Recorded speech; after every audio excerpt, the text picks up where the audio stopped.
सभी को सुप्रभात। आज कक्षा 7 विषय सामाजिक अध्ययन में मैं आपको औरंगजेब के बारे में पढ़ाऊंगा। इससे पहले मैंने आपको मुग़ल साम्राज्य फर्स्ट और मुग़ल साम्राज्य अब मैं सेकंड पढ़ा रहा हूँ।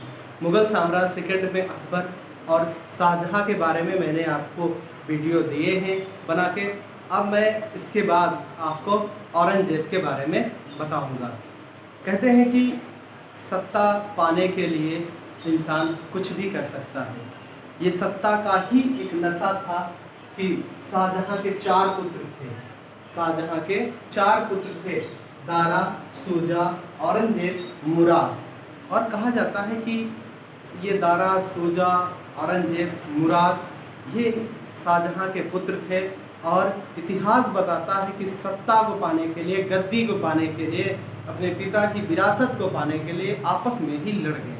आपस में जब इन लोगों ने युद्ध करना शुरू कर दिया तो एक दूसरे को मारने पीटने का काम करने लगे।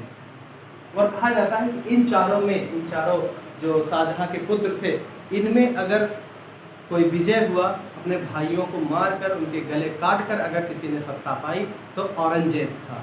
औरंगजेब के बारे में कहा जाता है कि वह 1658 से और 1707 का जो समय रहा है वह भारत में औरंगजेब के शासन व्यवस्था के नाम से जाना जाता है। औरंगजेब ने जब अपने भाइयों से युद्ध लड़कर सत्ता को पाया तो उसने सर्वप्रथम क्या किया, 1666 ईस्वी में, या ये कहिए कि जब वो औरंगजेब ने सत्ता पाई तो एक काम उसने किया। भाइयों को तो मारा ही मारा, उसने अपने पिता को यानी कि शाहजहाँ को आगरा के किले में बंदी बना के छोड़ दिया। और कहते हैं कि उनकी मृत्यु 1666 में उसी आगरा के किले में हो जाती है। यानी कि पिता को बंदी बनाकर छोड़ देता है। क्यों? क्योंकि पिता ने उसे गद्दी नहीं दी थी। फिर क्या होता है कि उसकी अपनी औरंगजेब की जो धार्मिक नीतियाँ होती हैं वो क्रूर नीतियों के कारण इतिहास में जाना जाता है। उसने हिंदुओं पर अनावश्यक और अत्यधिक रूप से बहुत ज़्यादा कर लगा दिए। करों का परिणाम यह हुआ कि जो भारत की छोटी छोटी अन्य सल्तनत थी, व्यवस्थाएं थी, उन्होंने औरंगजेब का विरोध करना शुरू कर दिया, उनकी धार्मिक नीति के विरोध। सबसे पहले जाटों का विद्रोह शुरू हुआ। जो जाट समुदाय था वह दिल्ली, मथुरा, आगरा इन क्षेत्रों में पाया जाता था, यानी कि सब दिल्ली के आसपास ही था। इन जाटों के जो सरदार थे, नायक थे, उनका नाम था गोकुल।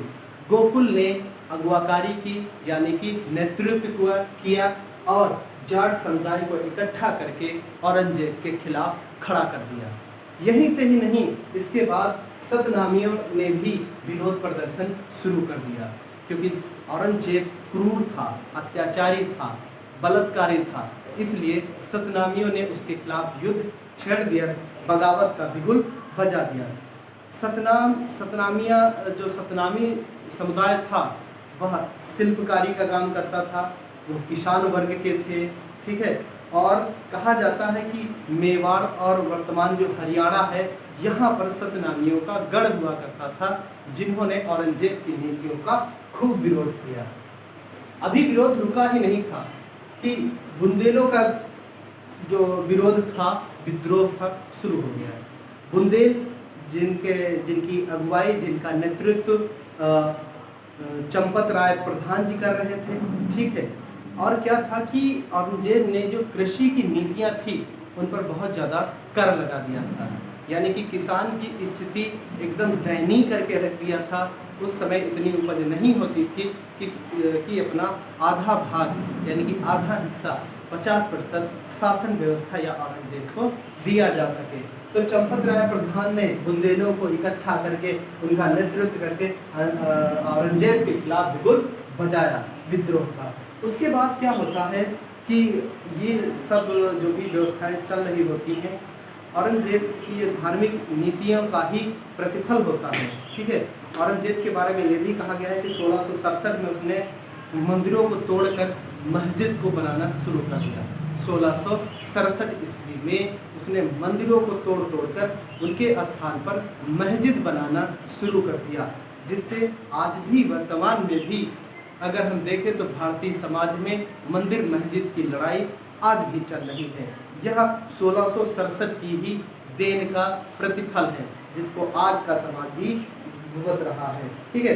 फिर कहते हैं कि 1679 ईस्वी में उसने हिंदुओं पर जजिया कर लगाया, उसने हिंदुओं पर तीर्थ यात्रा जैसे कर लगाए।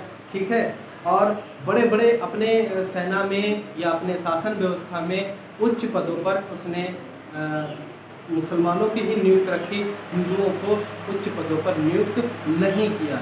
यानी कि एक तरीके से धार्मिक कट्टरता कूट कूट के भरी थी, जिसका परिणाम क्या हुआ कि हिंदुओं को झेलना पड़ा। ठीक है। तो उसने 1679 ईस्वी में जजिया कर लगाया, उसने यात्रा कर लगाया और उच्च पदों पर केवल मुस्लिम शासकों को बैठाना। और इसी के बाद क्या होता है कि जब औरंगजेब का समय खत्म होता है, ठीक है, उसके बाद इस देश पर अगर किसी ने शासन व्यवस्था की तो एक ईरान का शासक था नादिर शाह, वह आता है और भारत में एक उद्देश्य के साथ आता है, सिर्फ भारत को लूटने के लिए।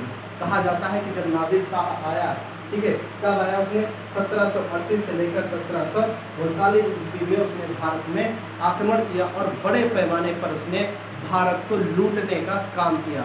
उसने बड़ी संख्या में नरसंहार किया, लोगों को भूखा रखा, मारा और उनसे लूटने का काम किया। जाते जाते वह भारत से मयूर सिंहासन और क्या कहते हैं कोहिनूर हीरा लेकर ईरान वापस लौटता है। तो नादिर शाह कोहिनूर हीरा, ठीक है, और क्या होता है मयूर सिंहासन लेकर वापस लौटेगा, लेकिन इसने बहुत भारी संख्या में कत्लेआम किया था। तो ये इस तरीके से ये जो मुगल सल्तनत या मुगल साम्राज्य सेकेंड चैप्टर था वो आपका समाप्त होता है। नोट्स मैं आपको भेज रहा हूँ, धीरे धीरे आपके पास नोट्स भी लिखित रूप में अभ्यास वर्ग जो है वो भी पहुँचता है।